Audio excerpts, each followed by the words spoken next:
Appreciate it. Louder, louder. There we go. More. Thank you. Oh, yeah, that sounds good. Yeah, there you go. Oh, all right. Hey, with that, everybody, will you please stand up? Just everybody who's sitting down, will you please just stand up for a sec? Just kind of shake your body out a little bit. Just shake it out a little bit. All right, so real quick, so in order to really learn a lot, we have what's called our parasympathetic nervous system. Anybody ever heard that term? Yeah. So that nervous system intertwines with our brains and our capacity to learn and connect. And so real quick, I just want to kind of attach you guys as a crew to connect, not just with this information, but also with each other. And so with that being said, while you're standing, go ahead and just stay standing, okay? And then just real quick, I just want everybody to close your eyes real quick, just for a sec. If you trust me. If not, I might pick your nose while your eyes are closed. No, just kidding. Close your eyes real quick. And then just for one moment, I just want you to just think about one thing that you're grateful for. Just one thing. It could be a moment. It could be a person. It could be an event. It could be a goal accomplished. Just one thing that you're thankful for. Something that you're extremely grateful for. I want you to focus on that thing and just have incredible gratitude.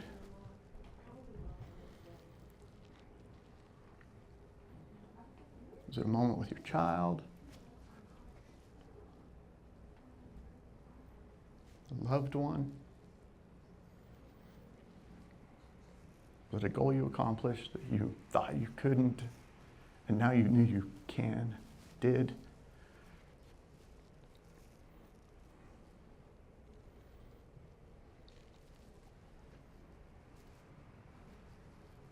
Now, real quick, while your eyes are closed, just take a deep, deep breath in through your nose.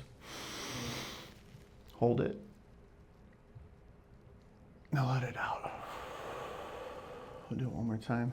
Deep, deep breath in through your nose. Hold it.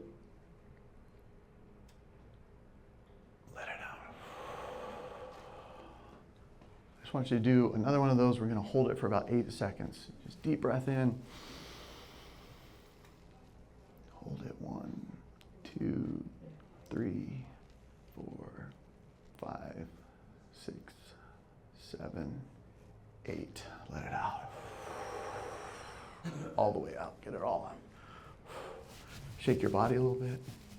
Some wiggles. And then real quick, I just want you to, while you're standing and while your eyes are closed, go ahead and close your eyes. I want you to start from your toes.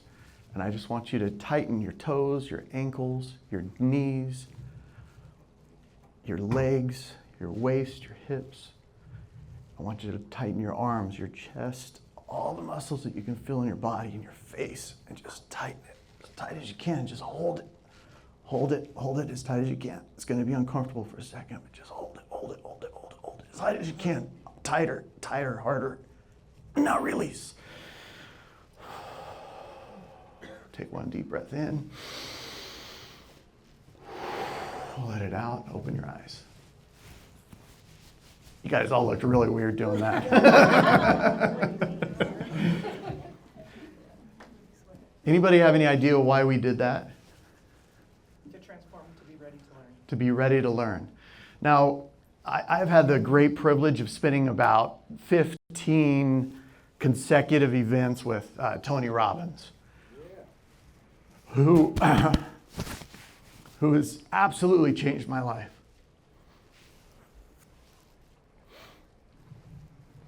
I'm going to share with you a little bit about kind of where I came from, and then I'm going to share with you some of the methods and the techniques that I used to grow my life, to get it back. We've all had different challenges and trials and traumas that we go through. One of my great leaders told me that, and some of you probably heard this in this room, that everyone in this room has either gone through, is currently going through, or just coming out of one of the worst potential scenarios in their life. Whether it's a tragedy, a job loss, you're frustrated, your bills are piling up, your debts are overwhelming. Everyone in this room has gone through something like that. You just lost a loved one, a friend. Everyone in this room has either just come out of, is currently in the middle of, or is going to go into soon a tragedy. And so how do we handle these tragedies when we're trying to create an environment and a life and a future? How do we come through those things when those difficulties really start to mount up? How do we disconnect from the pain and the trauma and become the leaders that we want to be for our family and for our friends and for our loved ones and for our colleagues and for our business and for our goals, the promises that we made to ourselves? How are we going to disconnect from the traumas and connect to the growth processes? So we're going to talk a little bit about that. You guys can all take a seat. Thank you for doing that. Give yourself a little applause. So I grew up in Southern California. I was born in Utah. When I was 8 years old, we moved to Southern California. We moved to a small town called Devore, California. Anybody know where Devore is? Anybody? Not one? Nice. Y'all are slackers. Geographically, you should know these areas. You live here. You're real estate agents. You should know this shit. So some of the things that I'm going to chat with you about, you may be offended by. Some of those things may be weird, right? I don't expect you guys to take some of this stuff and identify it as a spiritual or religious standpoint. I'll just share with you my story, some of the things that I've done, and then what I've done to get there. And growing up in Devore was an interesting place for me. Devore was a runaway place for our entire family. I grew up in Devore, and before that we were in Brigham City, Utah. A little tiny city, northern Utah. Anybody know where Brigham City, Utah is? You know? Oh yeah, have you been there? I've been close to it. Close to it? Okay. So Brigham City, Utah is a pretty interesting place.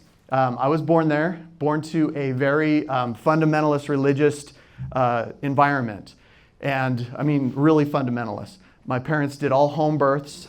They did not go to the hospital. They had 8 children. They did not believe in education for the kids. So we did not go to school. We weren't taught reading. We weren't taught spelling. We weren't taught math. And literally, I did not learn how to read until I was about 12 years old. I was sitting in my kitchen and I was looking up on the countertop out overlooking the kitchen window over the sink, and I saw this little can on the sink, Ajax cleanser can. And I remember looking up that cleanser can and reading my first word.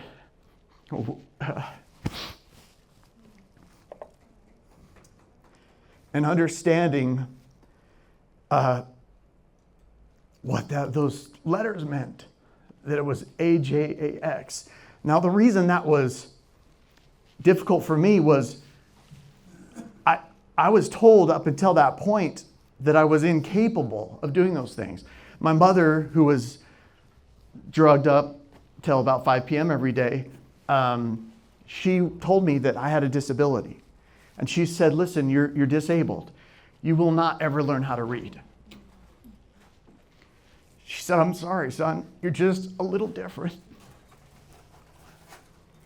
And she said, you won't be able to accomplish what those other kids will accomplish. And man, I remember this thought when I read that Ajax. AJAX, Ajax, like such a simple word. And I realized if I connected those words, I read and I was like, wait, Mom told me I wouldn't be able to do this. Mom told me I wouldn't be able to read. Why did I read that? And so then I went around the house and I grabbed all the little 3 and 4 letter words around the house. Learned a lot of 4 letter words. And I learned all these little words, and I learned how to sound them out. And I learned that I can read. And I was like, oh my gosh, what else was she wrong about? And so I started to question the way that I was raised. I started to question, is our schools really a prison for kids? That's what I was told. And when I was growing up in California, we would drive by San Bernardino High School. We would drive by Cajon High School. And these high schools had bars on the windows. And I can remember my parents telling us, see the bars on the windows? That's why kids don't like going to those schools. You're lucky you don't have to go to those schools. They're terrible. And so I didn't see those as opportunity places or as builders of opportunity. I was scared of schools. And so as I started to grow up, I served a mission for my church. And I remember being on this mission, and I couldn't spell still. And I was out teaching people about Jesus. And I remember like having to teach myself how to spell. I remember writing words down, and I have this journal that I kept from the day that I got there until the day that I left. And in that 2 years that I was there, I actually learned how to identify phonics and learn how to spell. And by the time I left, my handwriting and everything completely improved. And I learned how to actually spell. And now I'm actually a pretty damn good speller. I'm a very, very good reader. I read a lot. But there's still all these disconnects, right?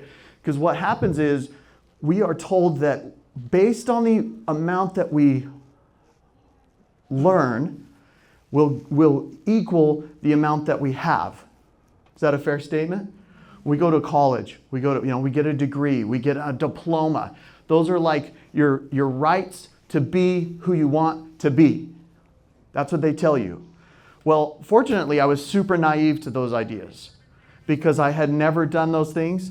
I had never experienced them, and I never thought that I would have the opportunity to do that. And so when I started getting out into the workforce, I was 17 years old. And I remember going into this amusement park.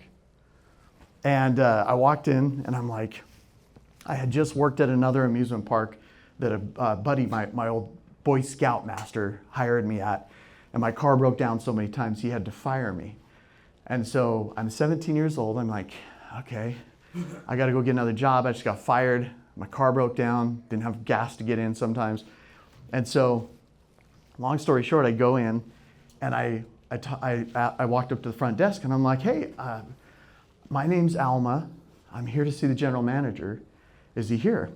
And she goes, well, no, but the owner's brother's here. I was like, oh, perfect. Yeah, I need to see him. And she's like, do you have an appointment? I was like, no, I don't have an appointment, but he's going to want to chat with me. And she's like, oh, okay. I had seen this shit on like a movie. Like, I think I watched it like Eddie Murphy, you know, all that shit that he did in Beverly Hills Cop. So I was like, I can do this, right? And so he comes up, or no, she goes, oh, he's back here. So we walk back to his office, and I walk in, and I said, hi, how you doing? I'm Alma, nice to meet you. And he's like, I'm Ron. I'm Ron. And I said, hey, Ron, I said, I have been over this amusement park for 3 years. I don't feel like I'm growing there because I had just gotten fired. And I said, this was his direct competitor. And I said, I believe that I have a place in your organization. Because here's the thing, Ron. I said, I don't think people come to your amusement park to ride rides, play games, and hit golf balls. And he's like, they don't? I said, no. They come to have a good time. And I believe it's every Pharaoh Lost Kingdom's employee job to ensure that they do. And he's like, that is amazing. Yeah, that's incredible. I agree with you. He's like, when do you start? He's like, what do you want to do? I said, I want to manage it. And within about 6 weeks, he put me in a management position where I managed 40 employees in the theme park. And then about 2 years later, I was about to leave and go on my mission to serve my church. And I walk up to this guy and I said, hey, Ron, thank you for the job. Thank you for the opportunity. Thank you for the 2 years. I've learned so much. Still couldn't spell, could barely read. I said, I'm going to go serve a mission for my church. He goes, wait a second, how old are you? And I said, well, I'm 19. He goes, wait, 2 years?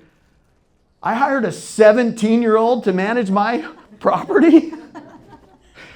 He's like, I thought you were like 26.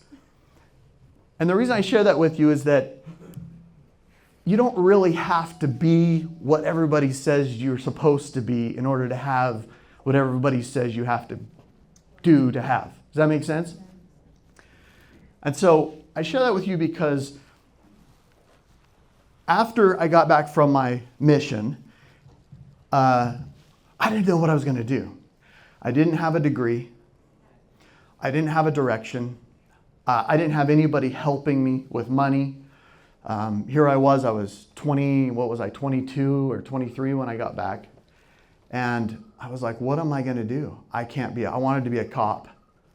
Can't be a cop. Wanted to be an FBI agent. Couldn't do that. I didn't have any diploma. I didn't have any education. I mean, imagine that. You don't have any qualifications, quote unquote, that the world tells you that you have to have in order to do what you want to do. And so I had this girlfriend who was a broker's assistant at a real estate company. And she's like, oh, you would be amazing. I'm like, I don't like sales. I'm not doing, hate sales, not going to do it. I'm not a salesman.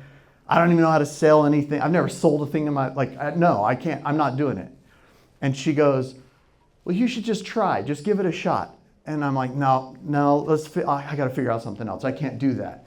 And then she goes, all right, well, no big deal. About a week later, she gets her first check after being with this new broker, and it was like $35,000. And I was like, wait, hold on, back up. How long did that take you? And she's like, about 30 days or so. I'm like, that's like more than $1,000 a day. Like, how is that? Really? She goes, yeah. And she's like, that's a pretty big commission, but yeah, it took me about 30 days. And I was like, okay, all right, maybe I should look into this. So I decided I'm going to go ahead and look into it. I go to real estate school, and big blind spot, very big unknown. I'm scared out of my mind when I go into real estate school. And the reason for that is because, again, I had just barely learned how to read about 2 years ago. I had never done math a day in my life when I stepped into real estate school. I just didn't know it. I mean, 1 + 1 was about as good as it got, right? I did not know my times tables. I did not know any of that stuff. And so I stepped into real estate school and I just started studying and reading. Fortunately, I knew how to read. Started studying and reading and studying and reading. And for about 6 weeks, I did this. Went to take the test, and I walked in, I sat down, and I took the test in this little office, and I passed. I was like, whew, wow. Like, not only could I do it, I did it the first time. Not only was my mom lying to me, I proved her wrong. My mom, bless her soul, she passed away in 2018. I honor her for who she was and what she gave me. But unfortunately, she was a very sick person and unable to give me that springboard that I needed. Now, Dad was a great guy, worked construction, worked really hard, and taught me work ethic. And so I knew work ethic. And then I was fortunate enough to be in an office where they had incredible trainings. They had incredible leadership. They had dialogue that taught you how to do things like meditate and change your state of mind. Now, when you do something like meditation, it changes your state of mind. Do you know that fear is one of the greatest things that will stop you from succeeding in the world? Do you know that? It's either one method of fear versus another. So let's talk real quick about some things that you guys are afraid of. So what's one thing that causes you to be fearful about doing your job? Rejection. You're fearful of rejection. Okay. What else? Mistakes. Making a mistake. Okay. You have a fear of making a mistake. Okay. What else? Not knowing enough. Not knowing enough. A fear of just knowledge, right? What else? What scares you from doing your job? People, okay? Right? You have these moments of like where you're afraid to connect with individuals, right? All of those things are fear-based. Is that a fair statement? All of your dreams, all of your goals, all of the things that you want to accomplish are on the other side of fear. Now, when I had you stand up and do that little quick meditation, it's because fear cannot exist in gratitude. How many of you came in here with something on your chest, and after the meditation, you kind of forgot about it for a minute? So what I want you to take from that is the ability to just shut the fuck off. Just shut off. Shut off your brain. Shut off your thoughts. Listen to your breath. Meditate. That's all it is. It's not a spiritual practice. It's a human practice. It is a spiritual practice too, if you're spiritual. If you're not spiritual or religious, it's neither of those. It is what you need it to be. But what it is it is a fear eliminator. Immediately, it eliminates fear. And so when you step into that office and you start having those moments, I mean, even I use it so frequently. I pulled up right here in my car and I just turned on my meditation music and I just meditated. I wasn't even scared, but I needed to align. And so I stopped, turned on my music, and for 30 seconds is all it took, and it put me in alignment. And so I encourage you that as you're facing fear into getting on the phones, okay? I'm the FSBO king, right? The FSBO king. But in reality, what I really am is I'm really concentrated on my topic. If it's for sale by owners, if it's expires, if I'm afraid of those things, the way I crush the fear is through gratitude.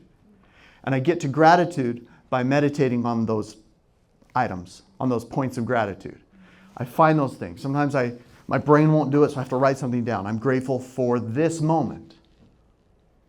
I write it down, and then that's what I'll meditate on. It can literally be one thought. Or you can be grateful for multiple things. I'm thankful for this, and this. And create gratitude. Now, this is not really, it's not really strategic, right? But it is the right method. It's the right method. When you look at some people that have just incredible amounts of success like this guy, and I'm excited for you guys to hear him speak. We went to dinner last night, and I've been thinking about our conversation. It blew my mind what we talked about last night. This is the stuff that's like next level shit. I've been selling real estate for 21 years now, and every time I learn something new. Every time I step in the right room, with the right people, with the right environment, with the right topics, with the right methods, with the right strategy and plan in place, all of those things aligned, amazing things happen in my life every time. And every time I feel like I've gotten to this like place of like massive growth, there's another level. There's another opportunity for service, to love, to contribute to someone else, to give back for what you've received to the universe or God or whatever you want to believe in, whatever your belief system is, and give back to those other people and share it with people. The people that are going to share with you today are absolute dynamic industry leaders. Stuff you pay, to have coaching from some people like that, I literally have paid hundreds of thousands of dollars a year to have this type of coaching. It is staggering. So the strategy that they're going to talk about today, some of the strategic methods of business, come next. I just wanted to touch a little bit on the mental and emotional part of that. So real quick, I also want to talk about a couple other points that I always think about. The first thing I always think about is my focus. Like, what am I focused on? When I'm coming into the office, let's get a little bit strategic here. When I come into the office, I always have a focus, a purpose for being there. When I step onto my desk, this is my performance chamber.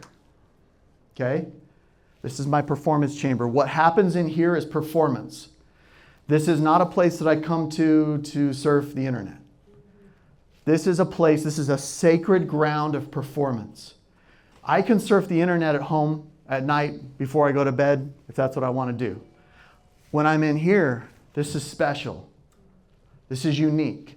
This is different than out here. Okay? So when you're in here, you have your performance chamber, your space where you're produced, your space where business is done inside the performance chamber. Outside here, life happens. So make sure you identify your focus. Why am I going to the office today? Sometimes it's just simply to be in the environment. That's it. It's just to rub shoulders with people that love you, the people that want to see you grow. When I was in real estate school, I had this like professor-looking motherfucker up there teaching. And he's like, do anybody have glasses? Anybody have, can I borrow your glasses real quick? I might have a really fat head, but sorry, does he have springs on them? Well, okay, I won't. There we go. I just need to get him to right there. All right. So he's like, I would like you guys to know. Okay, imagine you're in real estate school, okay? I would like you guys to know something very important. Look to your right. Now look to your left. Now look all around this room. These people here are your greatest competition. These are the people that are going to try to take your business from you. So as you look to the right and as you look to the left, just say, I'm going to beat you. I was like, what? Are you serious? And I expected him to be like, no, just kidding. Just kidding. You're going to collaborate with all these people and they'll be some of the greatest gifts in your life. Thank you for that. So that's what I want to share with you. What I actually learned was that if you look to your right and you look to your left, the people in this room, your peers, are not your greatest competition. They are your greatest collaborators. They are your best friends. If you can get yourself to the point where you can give them the gift of your desire for them to grow, it's a gift. When you give somebody the desire, I want to see you grow. I want to see you hit millions and millions of dollars. I want to see you crush it and live your dreams. I want to see you get literally past the next level. I don't care what the shit is in your life right now. I want to see you break through that and go to the highest state of mind and your highest performance level. What does that look like to you? Think about real quick. What does your highest performance level look like to you? If you were to see yourself from someone else's eyes and you were at your highest point, your highest performance level, your greatest reaching in life, what does that look like?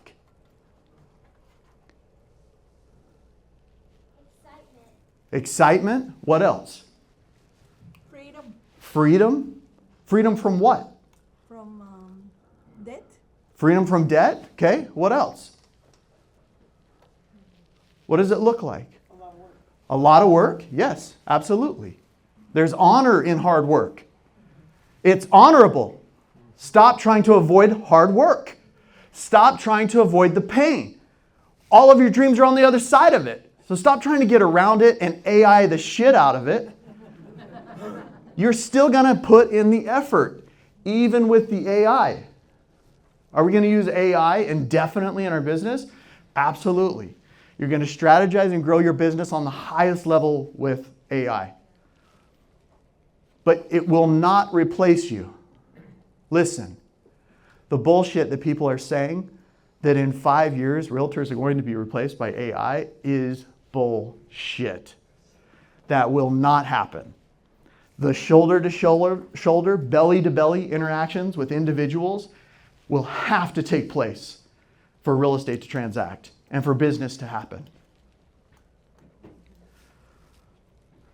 And so we get to our next point, making calls. Now, my business was completely built on for sale by owner and expired calls. When I started at my brokerage, they just said, that's what we do here. We make phone calls. I think I counted like 2 people when you asked, like 2 people that have listed a for sale by owner. How many have made a for sale by owner call? 1, 2, 3, 4, 5, 6, 7, 8, 9, 10, 11, 12, 13, 14, 15. So 15 people in the room-ish. Anybody back here? Anybody I missed? 16? Yeah? No? Yeah? 17-ish? Have made for sale by owner calls. Let me ask you this. What was your experience of you 17 people, and why didn't you continue to do it? What was it? What was your experience? Why don't you continue to do it?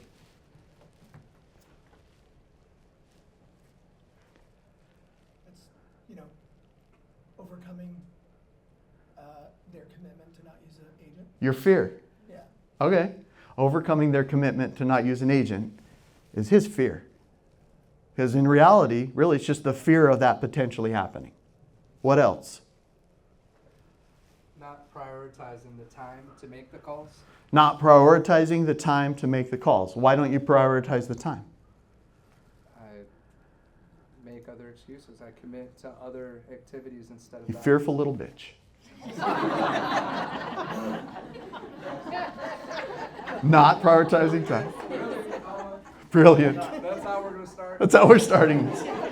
It's an incredible relationship. What else?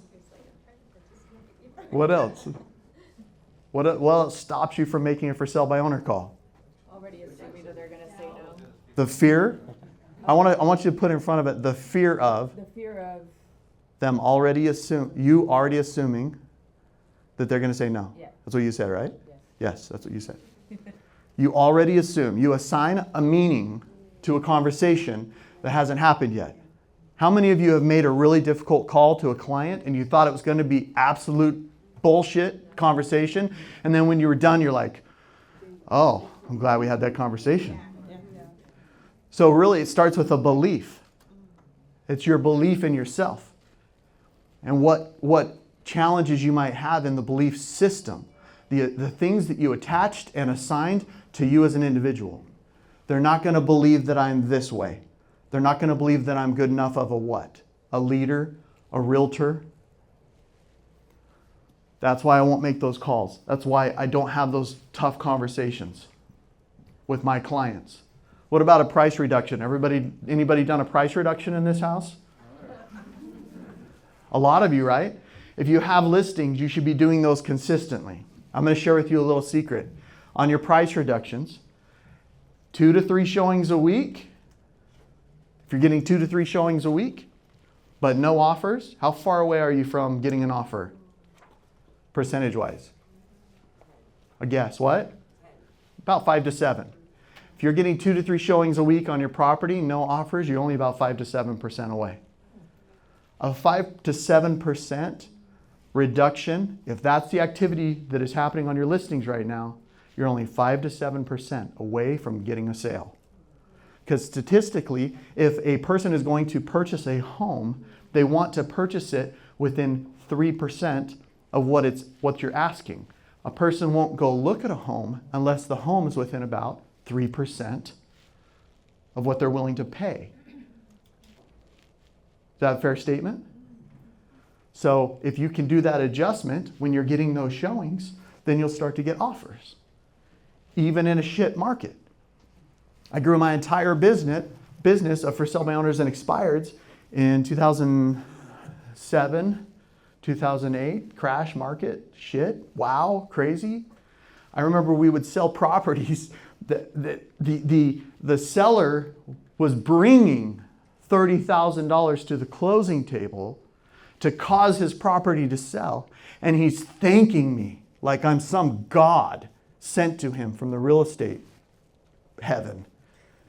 He's thanking me for him having to bring only $30,000 in to sell his home. You guys are nowhere near that right now. Here's what you're not doing. You're just not producing on the level that you know you're capable of. Is there anyone in this room who is producing on the level that you believe you are capable of? Raise your hand. None of you? Are you there? You're on your capability level, your spectrum? Pretty close. Give this guy a round of applause. So that's a great thought process to have. How come I am not producing on that level? We were talking about this last night. It's a decision.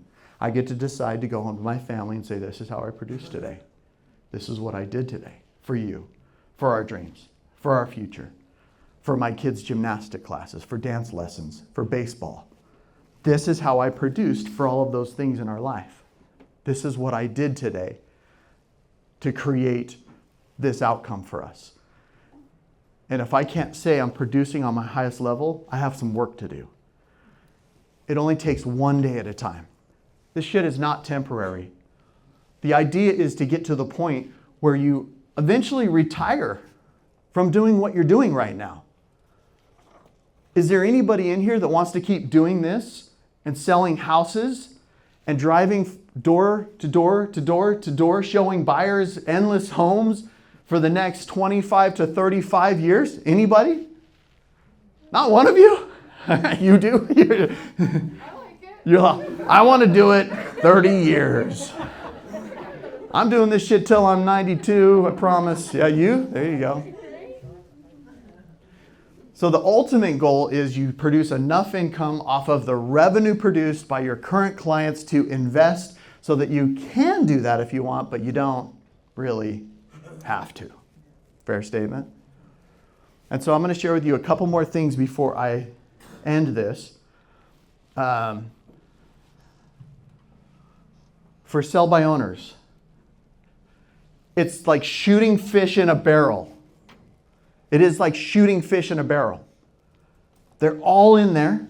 All these little fishies are swimming around, called for sell by owners. And these all are trying to sell their home. You don't need to convince them to do it. They're already doing it. They're subscribing to the process of selling the home. They're already doing it. I don't have to convince them. I don't have to tell them, hey, you should sell your home. They're already doing it. Even in a shit market, they're doing it.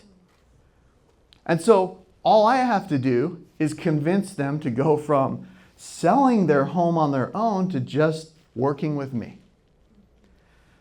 These for sell by owners, you'll see them time and time again do these price adjustments of $50,000, $60,000, $70,000 and reduce their home price because they're so afraid to pay an agent $12,000.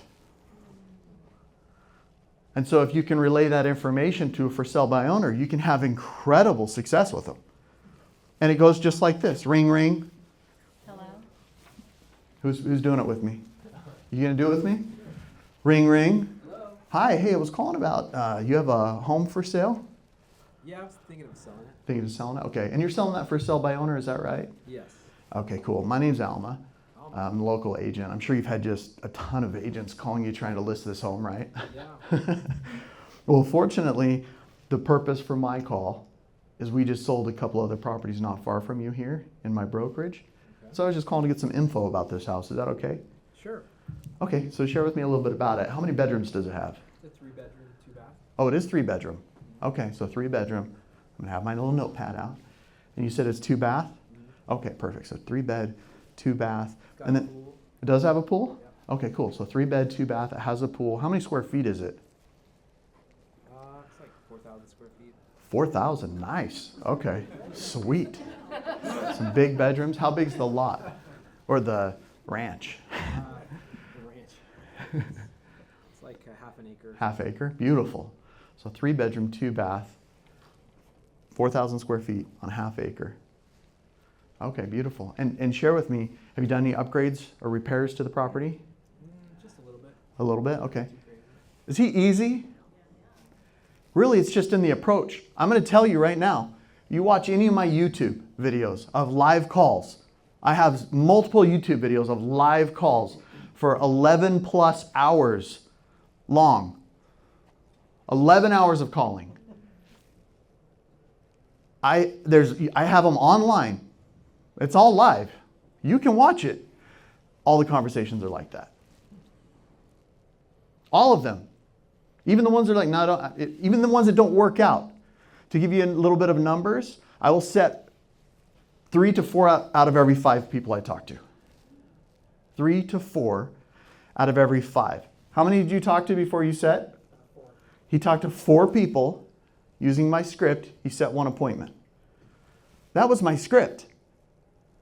Did that sound like a script? Let's do it one more time. Think about it. See if it sounds like a script. Ready? Ring, ring. Right here. Hello?